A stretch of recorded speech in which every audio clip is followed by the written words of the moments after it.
Baik, Mbak Anissa, mari kita berdoa.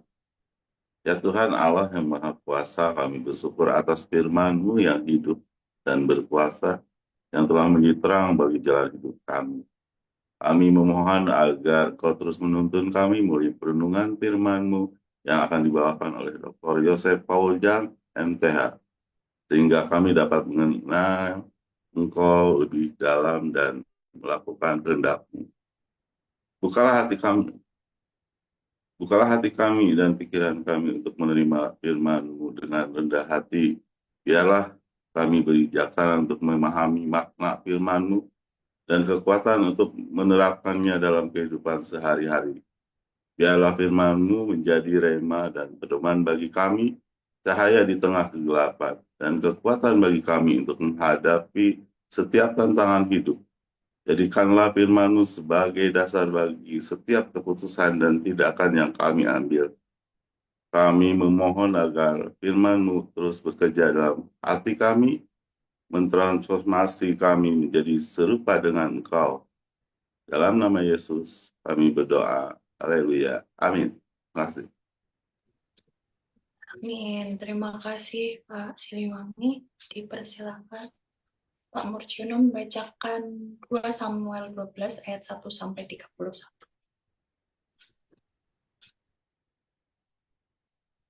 Terima kasih, Mbak Anissa. Marilah kita baca 2 Samuel 12 ayat 1 sampai 31. Tuhan mengutus Nathan kepada Daud. Ia datang kepada Daud dan berkata kepadanya, ada 2 orang dalam suatu kota, yang seorang kaya, yang lain miskin. Si kaya mempunyai sangat banyak kambing domba dan lembu sapi. Si miskin tidak mempunyai apa-apa selain dari seekor anak domba betina yang kecil yang dibeli dan dipeliharanya. Anak domba itu menjadi besar padanya bersama-sama dengan anak-anaknya, makan dari suapnya dan minum dari pialanya, yang tidur di pangkuannya. Seperti orang anak perempuan baginya. Seperti seorang anak perempuan baginya.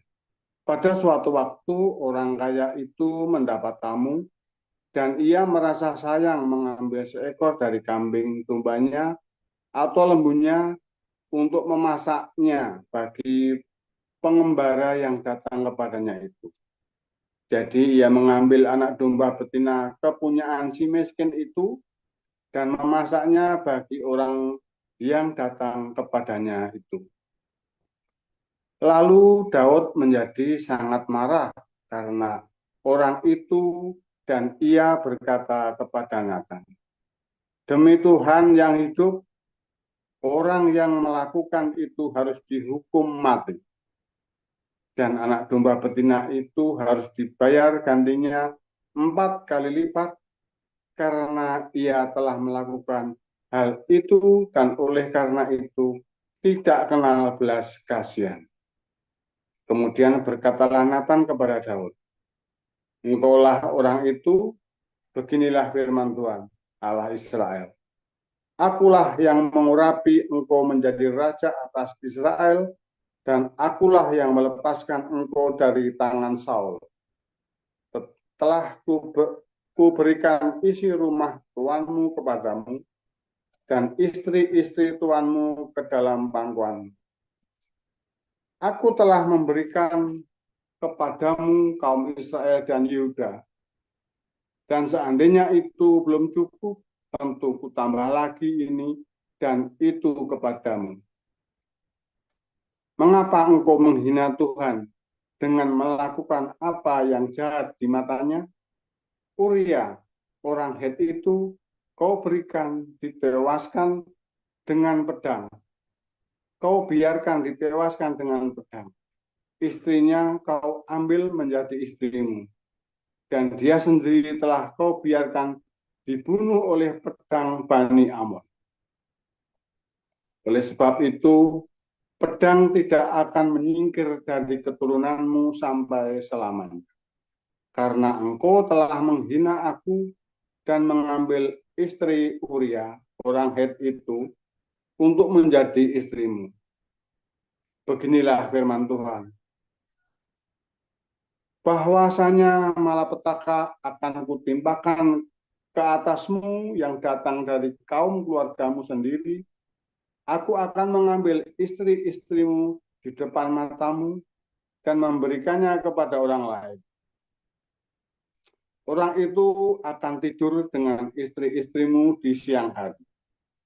Sebab engkau telah melakukannya secara tersembunyi. Tetapi aku akan melakukan hal itu di depan seluruh Israel secara terang-terangan. Lalu berkatalah Daud kepada Nathan, aku sudah berdosa kepada Tuhan. Dan Nathan berkata kepada Daud, Tuhan telah menjauhkan dosamu itu. Engkau tidak akan mati. Walaupun demikian, karena engkau dengan perbuatan ini telah sangat menista Tuhan. Pastilah anak yang lahir bagimu itu akan mati. Kemudian pergilah Nathan ke rumahnya, dan Tuhan menulai anak yang dilahirkan bekas istri Uria bagi Daud, sehingga sakit. Lalu Daud memohon kepada Allah oleh karena anak itu. Ia berpuasa dengan tekun, dan apabila ia masuk ke dalam semalam-malaman itu, ia berbaring di tanah. Maka datanglah kepadanya para tua-tua yang di rumahnya untuk meminta ia bangun dari lantai. Tetapi ia tidak mau, juga ia tidak makan bersama-sama dengan mereka. Pada hari yang ketujuh matilah anak itu, dan pegawai-pegawai Daud takut memberitahukan kepadanya bahwa anak itu sudah mati. Sebab mereka berkata, ketika anak itu masih hidup, kita telah berbicara kepadanya, tetapi ia tidak menghiraukan perkataan kita. Bagaimana kita dapat mengatakan kepadanya, anak itu sudah mati? Jangan-jangan ia mencelakakan diri. Ketika Daud melihat bahwa pegawai-pegawainya berbisik-bisik, mengertilah ia bahwa anak itu sudah mati. Lalu Daud bertanya kepada pegawai-pegawainya, sudah matikah anak itu? Jawab mereka, sudah. Lalu Daud bangun dari lantai, ia mandi dan berurap dan bertukar pakaian. Ia masuk ke dalam rumah Tuhan dan sujud menyembah. Sesudah itu pulanglah ia ke rumahnya, dan atas permintaannya dihidangkan kepadanya roti, lalu ia makan. Berkatalah pegawai-pegawai kepadanya, apakah artinya hal yang kau perbuat ini? Oleh karena anak yang masih hidup itu, engkau berpuasa dan menangis, tetapi sesudah anak itu mati, engkau bangun dan makan.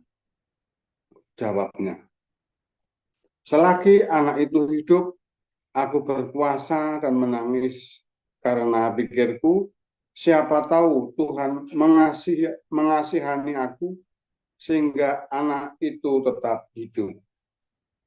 Tetapi sekarang ia sudah mati, mengapa aku harus berpuasa? Dapatkah aku mengembalikannya lagi? Aku yang akan pergi kepadanya, tetapi ia tidak akan kembali kepadaku. Kemudian Daud menghibur hati Batseba istrinya. Ia menghampiri perempuan itu dan tidur dengan dia. Dan perempuan itu melahirkan seorang anak laki-laki. Lalu Daud memberi nama Salomo kepada anak itu. Tuhan mengasihi anak ini, dan dengan perantaraan Nabi Nathan, ia menyuruh menamakan anak itu Yedijah, oleh karena Tuhan. Yoab berperang melawan Raba, kota Bani Amon, dan ia merebut kota kerajaan. Lalu Yoab menyuruh orang kepada Daud dengan pesan, "Aku berperang melawan kota Raba dan telah merebut pula kota Air. Oleh sebab itu, kumpulkanlah sisa tentara, kepunglah kota itu dan rebutlah, supaya jangan aku yang merebut kota itu dan jangan namaku menjadi juga nama kota itu." Sesudah itu, Daud mengumpulkan seluruh tentara, ia berangkat ke kota Raba dan berperang melawannya, lalu merebutnya. Ia mengambil mahkota dari kepala raja mereka, beratnya setalenta emas. Bertatahkan sebuah batu permata yang mahal, dan itu dikenakan pada kepala Daud. Juga diangkutnya banyak sekali jarahan dari kota itu. Penduduk kota itu diangkutnya dan dipaksanya bekerja dengan gergaji. Penggerek besi dan kapak juga dipekerjakannya mereka di tempat pembuatan batu bata. Demikianlah juga diperlakukan Daud segala kota Bani Amon. Sesudah itu pulanglah Daud dengan seluruh tentara ke Yerusalem. Demikian. Ya, saya akan lanjut dari pembacaan firman Tuhan Ibrani 3 ayat 1 sampai 19. Sebab itu, hai saudara-saudara yang kudus, yang mendapat bagian dalam panggilan surgawi, pandanglah kepada Rasul dan Imam besar yang kita akui, yaitu Yesus, yang setia kepada Dia yang telah menetapkannya, sebagaimana Musa pun setia dalam segenap rumahnya. Sebab ia dipandang layak mendapat kemuliaan lebih besar daripada Musa, sama seperti ahli bangunan lebih dihormati daripada rumah yang dibangunnya. Sebab setiap rumah dibangun oleh seorang ahli bangunan, tetapi ahli bangunan segala sesuatu ialah Allah. Dan Musa memang setia dalam segenap rumah Allah sebagai pelayan untuk memberi kesaksian tentang apa yang akan diberitakan kemudian. Tetapi Kristus sebagai anak yang mengepalai rumahnya, dan rumahnya ialah kita. Jika kita sampai kepada akhirnya teguh berpegang pada kepercayaan dan pengharapan yang kita megahkan. Sebab itu, seperti yang dikatakan Roh Kudus, pada hari ini, jika kamu mendengar suaranya, janganlah keraskan hatimu seperti dalam kegeraman pada waktu pencobaan di padang gurun, di mana nenek moyangmu mencobai aku dengan jalan menguji aku. Sekalipun mereka melihat perbuatan-perbuatanku 40 tahun lamanya. Itulah sebabnya aku murka kepada angkatan itu dan berkata, selalu mereka sesat hati, dan mereka tidak mengenal jalanku. Sehingga aku bersumpah dalam murkaku, mereka takkan masuk ke tempat perhentianku. Waspadalah, hai saudara-saudara, supaya di antara kamu jangan terdapat seorang yang hatinya jahat dan yang tidak percaya oleh karena ia murtad dari Allah yang hidup. Tetapi nasihatilah seorang akan yang lain setiap hari, selama masih dapat dikatakan hari ini, supaya jangan ada di antara kamu yang menjadi tegar hatinya karena tipu daya dosa. Karena kita telah beroleh bagian di dalam Kristus. Asal saja kita teguh berpegang sampai pada akhirnya, pada keyakinan iman kita yang semula. Tetapi apabila pernah dikatakan, pada hari ini, jika kamu mendengar suaranya, janganlah keraskan hatimu seperti dalam kegeraman. Siapakah mereka yang membangkitkan amarah Allah, sekalipun mereka mendengar suaranya? Bukankah mereka semua yang keluar dari Mesir di bawah pimpinan Musa? Dan siapakah yang ia murkai 40 tahun lamanya? Bukankah mereka yang berbuat dosa dan yang mayatnya bergelimpangan di padang gurun? Dan siapakah yang ia telah sumpahi bahwa mereka takkan masuk ke dalam perhentiannya? Bukankah mereka yang tidak taat? Demikianlah kita lihat bahwa mereka tidak dapat masuk oleh karena ketidakpercayaan mereka. Terima kasih. Amin. Terima kasih, Pak Murji dan Bu Ebrata. Renungan firman Tuhan pagi hari ini yang berjudul Bocah Belatang yang akan disampaikan oleh Pastor Joseph Paulus. Dipersilakan, Pastor.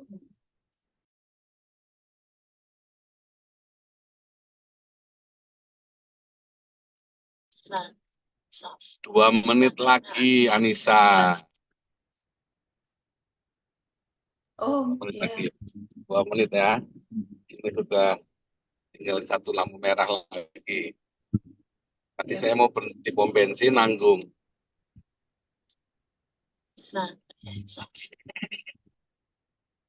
Tadi judulnya apa, Anissa?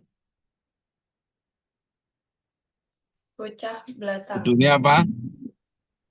Tahu nggak belatang itu, Anissa? Gak tahu, Pastor. Loh, nggak tahu. Tadi Pak Mursi sudah ngasih tahu itu loh. Apa Pak Mursi? Belatang Pak Mursi? Dinyalakan tuh Pak Mursi. Ada Apa Pak? belangsak. Belangsa. Belangsak, belatang. Kalau bahasa Inggris itu belatan. Nggak pakai G. Ya, kalau bahasa Inggris itu belatan. Belatan itu apa, Mas? Nggak sopan ya, Mas. Nggak sopan ya. Maksudnya itu kurang ajar, nantang. Nah, itu namanya belatan. Itu hari-hari ini, saudara, banyak orang-orang ini,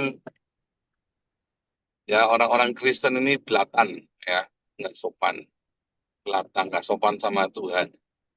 Karena menganggap kasih karunia itu, apa namanya, kasih karunia itu dianggap murah, saudara ya.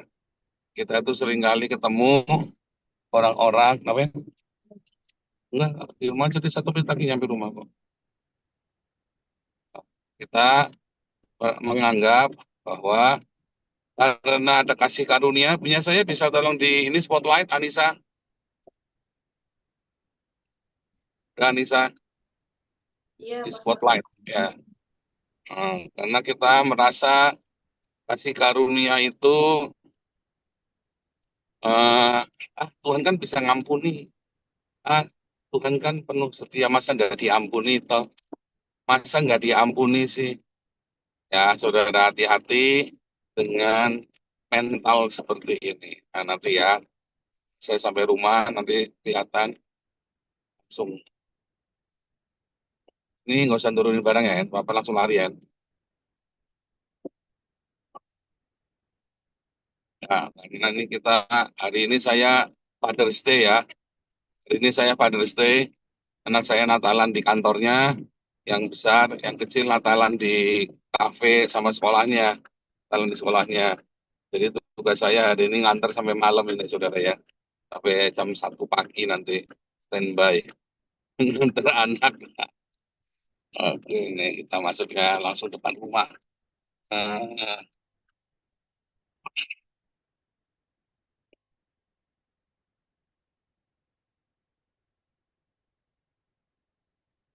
Kamu yang kunci ya.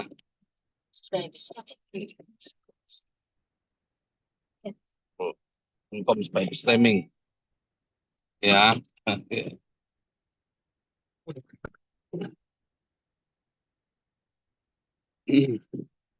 Ya, ini kita sudah di depan rumah saya. Karena tadi nanggung ya kalau kita parkir di tempat ini nanggung.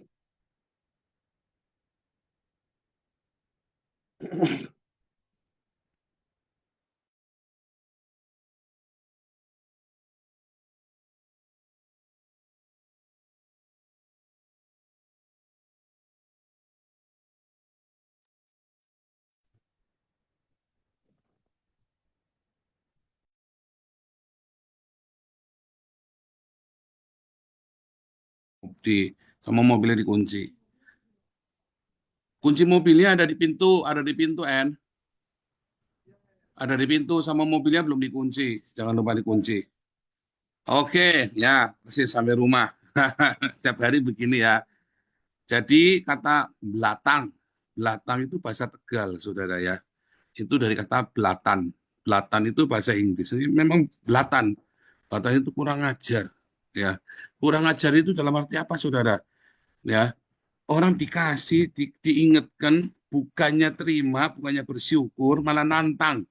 Nah, itu namanya belatang gitu loh, Saudara. Anakmu gitu enggak? Anak saya gitu sentik.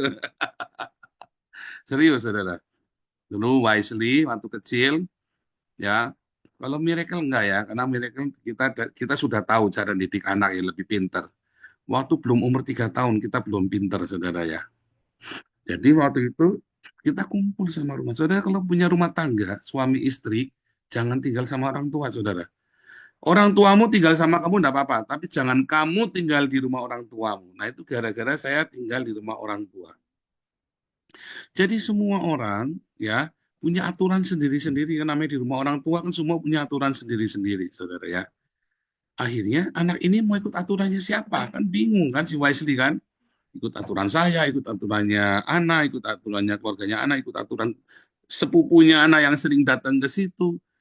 Ya, jadi kalau sama saya nggak boleh, boleh kok. Kadang-kadang ada yang kurang ajar, Saudara ya. Di mana malah anak itu sengaja dibikin nakal ya. Kan yang begitu ada, Saudara ya. Nggak apa-apa. Saya waktu kecil ya, saya waktu SD itu kan saya tinggal di rumah oma. Di rumah oma itu banyak karyawan-karyawan macam-macam. Salah satu karyawannya, salah satu karyawan dari orang lain, dari tempat lain, ngasih saya buku porno, Saudara. Ya, bukan maksudnya zaman itu bukan buku porno kayak detektif romantika begitulah yang ada gambar semi-semi yang apa kalau zaman itu kan wah udah bikin kepala mupeng tuh. Zaman sekarang memang nggak ada apa-apanya ya. Nah, zaman dulu itu cuman kelihatan orang pakai cuman apa iklan BH saja udah kepala mupeng tuh, Saudara ya, ditunjukkan, Saudara. Saya masih kecil waktu itu ya kelas 6 SD, kelas 1 SD, Saudara ya. Nah, sering begitu ya. Karena tinggal bersama dengan orang banyak, nggak sehat, Saudara ya. Nggak sehat. Jadi belatang. Saya jadi belatang. Ya. Karena terlalu banyak aturan, bingung, nggak bingung. Pokoknya saya nggak ngerti, pokoknya saya jalanin saja hidupnya. Akhirnya, setiap kali ini ada nasihat-nasihat apa, ya, saya suka ngelawan, ya, saya suka ngelawan orang tua. Bukan ngelawan nantang begitu, enggak. Pokoknya entah kenapa, pokoknya dalam kepala pikiran saya cuma apa? Maklum, ya, maklum. Paling nanti maklum. Paling nanti maklum. Paling nanti maklum. Karena saya sering bikin salah kepada orang itu, salah kepada keluarga ini, salah kepada satu itu rumah gede, Saudara ya. Di Tegal itu rumahnya gede, rumahnya oma itu gede banget. Dan itu ada banyak keluarga di situ, Saudara ya. Jadi karena terbiasa dengan maklum, akhirnya saya pikir di rumah bisa begitu, Saudara. Ya. Akhirnya yang paling sering dihukum sama papi saya ya saya. Anak bungsu ya. Tapi yang paling sering dihukum sama papi saya dulu. Ya, karena papi saya juga salah, cara mendidiknya juga salah ya, Saudara ya. Dia keras sama anak tetapi tidak memberi contoh harusnya bagaimana. Ya jadinya pokoknya aturan siapa begitu, Saudara. Anda keras pada anak tapi Anda sendiri tidak memberi contoh. Contohnya Anda bilang jangan merokok tapi Anda sendiri ngerokok di rumah ya.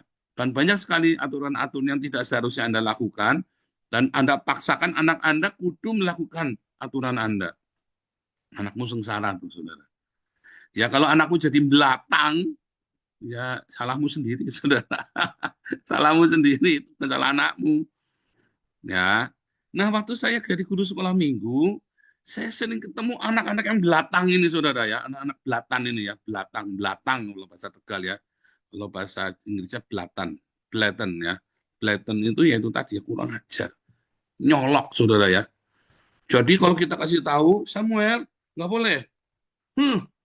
Dia suka gitu tuh. Ya, bener nggak? Nantangin kamu gitu, saat kamu kelahi, ngajak kelahi gitu kan. Kamu tonyol gitu, nangis lapor sama bapaknya, Saudara ya kan. Lapor sama emaknya, bener nggak? Nah itu banyak tuh anak-anak sekolah minggu di tempat kami dulu.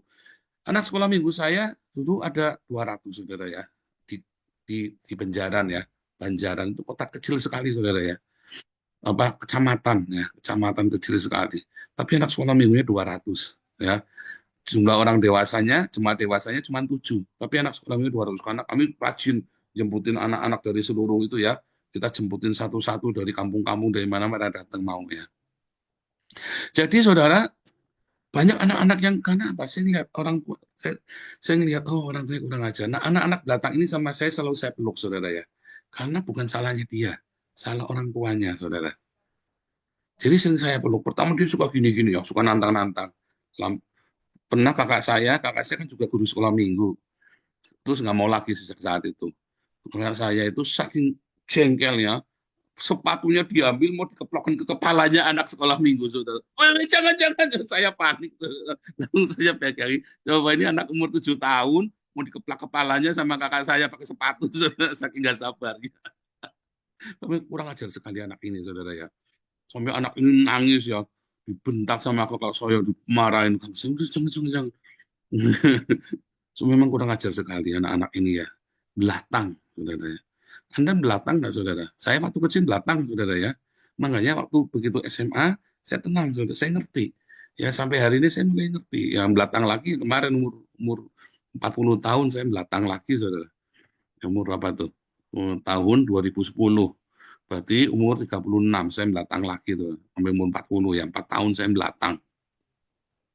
Melawan ya, saudara ya. Setiap kali ada firman Tuhan, saya tantang, saudara ya. Saudara, makanya saya berani ya, kalau ada orang mengutuk, ada orang apa, tak tantang sekalian sama saya. Sampai sekarang tak tantang. Karena saya pernah nantang yang begituan. Dan saya tahu persis mana yang boleh ditantang, mana yang tidak boleh. Kenapa? Karena udah tak coba. Ya, saudara ya. Ada hal-hal yang tidak boleh kamu tantang, saudara. Yaitu apa, saudara? Ketika kamu lagi dosa, kamu tantang Tuhan. Jadi, saudara. Ya, ketika kamu lagi berdosa, kamu nantang Tuhan. Kamu tuh jadi. Ya. Kedua, saudara, ingat ya, kalau kamu lagi berdosa, terus kamu nantang Tuhan, jadi saudara, jadi dijabanin sama setan, dijabanin, bukan Tuhan yang jabanin, sama setan dijabanin. Ya, makanya kamu lihat ya, bahkan ya, ini maaf ya saudara ya, bahkan mafia-mafia saja tidak berani nantang Tuhan, saudara. Mafia-mafia itu datang nyunduk-nyunduk sama Tuhan, rumangsa dosanya banyak, saudara. Ya, mereka tetap ya berzina, mabuk, ya mereka apa namanya, maaf ya, akan membunuh segala macam. Tapi ketika mereka suruh nantang Tuhan, mereka diem, saudara. Aku nggak mau, ya, sama Tuhan, nggak mau bicara, saudara. Tapi banyak orang-orang rumahan, ya, banyak orang yang kelihatannya baik-baik di rumah saja, sok nantang Tuhan, ya, saudara ya. Siapa di sini yang suka nantang Tuhan? Saudara, kalau mafia-mafia itu ya, saya kan kenal banyak mafia. Kalau udah cerita Tuhan, mereka takut, saudara. Mereka takut. Tapi ketika orang-orang rumahan cerita Tuhan, Tuhan itu kayak mainannya dia. Anda kan ngeliat begitu nggak? Kalau kamu lagi berdosa, jangan pernah nantang Tuhan. Ya, kalau kamu lagi bikin tak baik, saudara, jangan pernah nantang Tuhan. Dijabanin benar, saudara. Kedua, saudara, ya, kalau kamu ya lagi berdosa dan kamu tidak dihukum, itu bukan karena kamu mana Tuhan, tidak ada Tuhan, bukan, saudara. Kamu ditunggu supaya bertobat. Ketika ya saya pernah tanya sama Tuhan, ya maaf saudara ya, ini kalau sepupu-sepupu saya dengar, saya tanya Tuhan, kenapa om tante saya ini yang tidak percaya Tuhan umurnya panjang-panjang? Jawabannya cuma satu, saudara, supaya dia tidak bisa berdalih di neraka. Tidak ada waktu buat bertobat. Ya, kalau nonton film-film itu orang baik umurnya pendek. Ya karena orang baik sudah siap masuk ke dalam surga, ke dalam kehidupan yang baik. Kalau orang yang tidak baik, umurnya panjang, karena dia tidak siap. Dan kalau orang ini tidak siap, saudara ya, maka dia akan survive.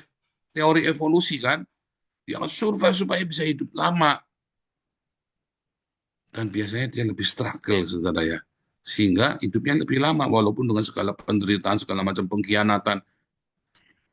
Nah, jadi Anda jangan iri kalau ada orang yang kelihatannya berdosa, tapi aman-aman saja. Oh, bukan tunggu saatnya Tuhan hukum. Oh, bukan. Tuhan nunggu dia bertobat. Cuman nggak bertobat-bertobat, belakang. Akhirnya datanglah bencana itu. Karena belakang itu.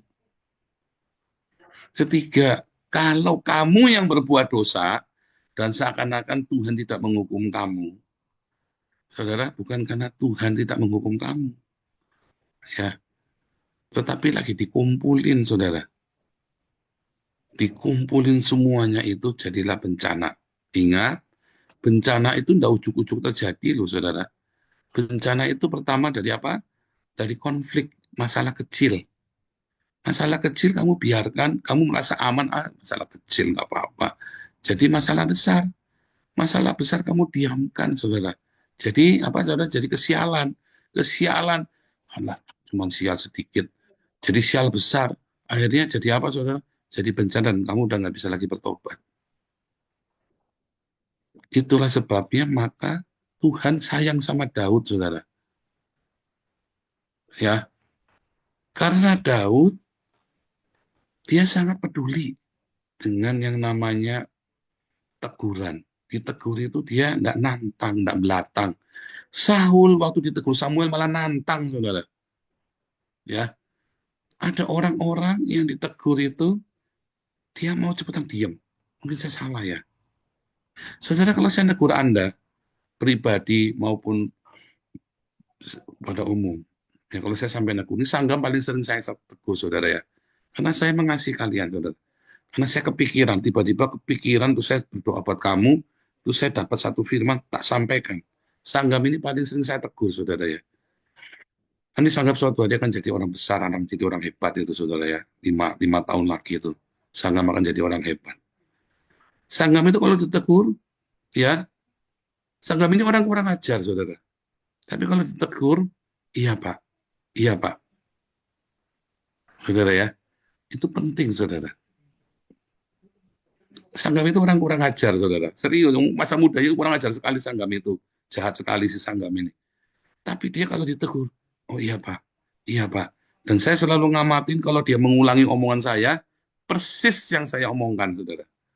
Selalu tak tes, kamu ulangi yang saya ngomong, Sanggam. Diulangi sama dia, saudara. Oh, berarti dia dengerin.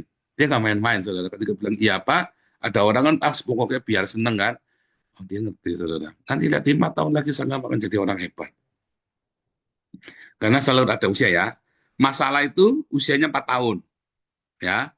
Masalah itu problem itu usianya 4 tahun. Tapi namanya sukses, kelipatannya 5, 10, saudara. Ya. Kalau masalah, usianya 4 tahun, paling lama. Expired date. Kalau kamu 4 tahun tidak lolos, 8 tahun, saudara. Ya. Nggak lolos lagi 12 tahun kamu ngulangi nanti. Gitu ya. Tapi kalau sukses, selalu kelipatannya 5. Entah ya begitu tuh pola. Ya, itu pola. Itu nanti kalau di kelas profetik nanti kita ajarin angka-angka itu ya. Nah, saudara, balik lagi sebentar. Satu lagi ya. Saudara, satu, ya, jangan nantang Tuhan kalau kamu lagi berdosa. Kalau kamu sedang tidak berdosa, namanya bukan nantang Tuhan, tapi apa namanya? Ujilah aku Tuhan. Itu ya. Tuhan, artinya kamu dalam kondisi baik. Tapi kedua, kalau ada orang berdosa, kamu jangan iri kalau dia nggak dihukum Tuhan. Karena Tuhan kasih kesempatan dia buat bertobat. Supaya jangan ada alasan. Ketika dia mati belum bertobat, dia tidak akan punya alasan lagi, saudara.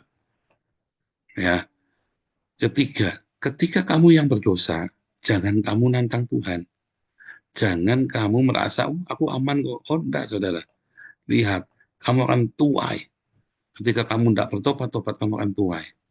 Jadi yang keempat, kalau ada orang menasihati kamu, ya jangan kamu diem, dengerin aja, saudara. Mungkin kamu tidak terima hari itu. Oh ya, gitu ya. Terima kasih nasihatnya. Gitu aja, saudara ya. Nah, kecuali ya, saudara, ada orang nasihatin saya. Pak Paul kamu salah. Saya nanya, salahnya di mana? Ya pokoknya salah. Ya salahnya di mana? Nah orang itu nggak perlu kamu dengar.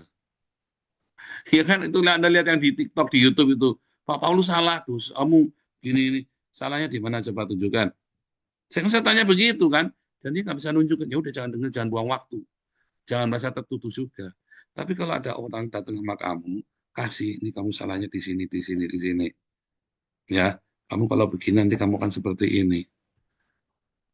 Mungkin kamu hari itu nggak bisa terima. Dengerin dulu, saudara. Jangan langsung kamu tolak. Dengerin dulu. Apalagi yang ngomong itu ya adalah orang-orang yang sudah punya asam garam, bukan orang sembarangan. Ya, kalau tiba-tiba wisely ngomongin polusi, negur, ya masih terlalu muda ya. Mungkin ya bisa, walaupun sebaiknya tetap didengarkan. Ya, tapi kalau sudah seumur saya negur, saudara, umur saya sudah 50 tahun. Saya kalau ngomong itu nggak sembarangan ngomongnya plus, saudara ya. Jadi ingat-ingat. Dan bukan saya saja. Kalau Pak Iman lagi ngomong sama saya, tak dengerin, saudara. Pak David ngomong saya, tak dengerin. Saya nggak setuju, nggak apa-apa, urusan nanti. Tak dengerin dulu. Sudah selesai, saya olah. Ini beberapa hari kemudian saya jelasin ke Pak Iman. Atau mungkin saya belum punya penjelasan, ya nggak apa-apa nanti dulu. Oh, karena mungkin Pak Iman benar, walaupun saya nggak setuju ya. Tapi tak dengerin dulu. Belajar mendengar. Itulah gunanya saudara seiman. Ya, jangan belakang, malah kamu nantang. Jangan sampai nanti Tuhan langsung biarkan iblis menghajar hidupmu. Ya, saudara ya. Berbahagialah ya kalau ada orang yang mau ngasih nasihat. Berbahagialah kalau ada orang yang masih mau ngomongin. Ya, kalau sudah ada yang ngomongin lagi, bodoh amat. Tuhan Yesus memberkati.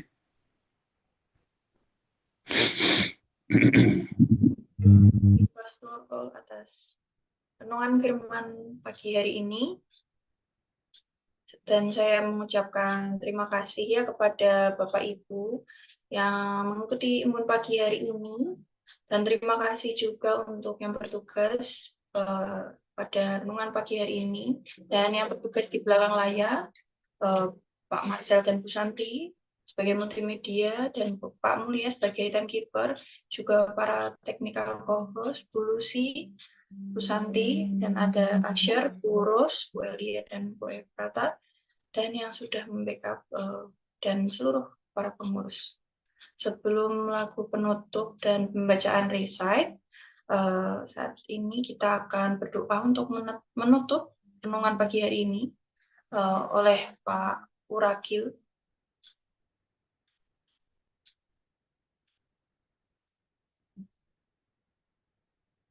Dipersilakan Pak Urakil. Ya, mari kita berdoa untuk menutup acara ini. Tuhan Yesus yang baik, luar biasa Tuhan, hari ini Tuhan kami bisa mengikuti dari awal sampai akhir embun pagi ini Tuhan. Kami boleh mendengarkan firman-Mu Tuhan lewat hamba-Mu Pastor Pak. Dan kami boleh juga memuji dan memuliakan-Mu Tuhan. Tuhan, ajar kami terus Tuhan mengandalkan Engkau setiap langkah-langkah kami. Dan kami juga diajarkan untuk tidak kurang ajar dengan semua orang Tuhan atau dengan Tuhan. Dan kami juga menyerahkan kehidupan kami Tuhan, dan kami belajar untuk rendah hati, belajar untuk bersyukur setiap keadaan Tuhan. Kami serahkan kehidupan kami Tuhan, dan kami mohonkan berkat-Mu untuk yang semua hadir di sini, baik di Zoom ataupun di YouTube Tuhan. Dan kami tutup acara ini Tuhan. Di dalam nama Tuhan Yesus, haleluya, amin. Terima kasih. Terima kasih Pak Urakil. Baik, saya selanjutnya akan membacakan recite ya. Shema Israel, Adonai Eloheinu, Adonai Echad. Dengarlah hai Israel, Tuhan itu Allah kita, Tuhan itu Esa. Ve'ahavta et Adonai Eloheka vekol afevka, uvekol nafsevka, uvekol meofteka. Kasihilah Tuhan Allahmu dengan segenap hatimu, dengan segenap jiwamu, dengan segenap kekuatanmu. Ve'ahavta lareka kamuka.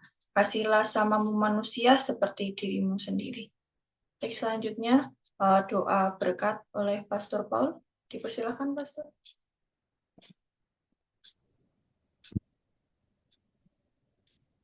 Kita terima berkat Tuhan Yesus. Dibareka Adonai wes mereka Tuhan Yesus memberkati engkau dan memelihara engkau. Ya Adonai penoleh kami menikah Tuhan Yesus menyinari kau dengan wajahnya dan memberi kau kasih karunia-Nya. Isya Adonai penoleh kami Yesus mereka shalom. Tuhan Yesus mengelapkan wajahnya padamu dan memberi kau damai sejahteranya. Di dalam nama Tuhan Yesus Kristus, Jehovah Rafa, Tuhan sembuhkan semua sakitmu. Haleluya. Amin. Shalom Indonesia, selamat Amin. Indonesia. Shalom. Ya, Pastor Paul. semuanya. Terima kasih Tuhan. Santi. Selamat malam.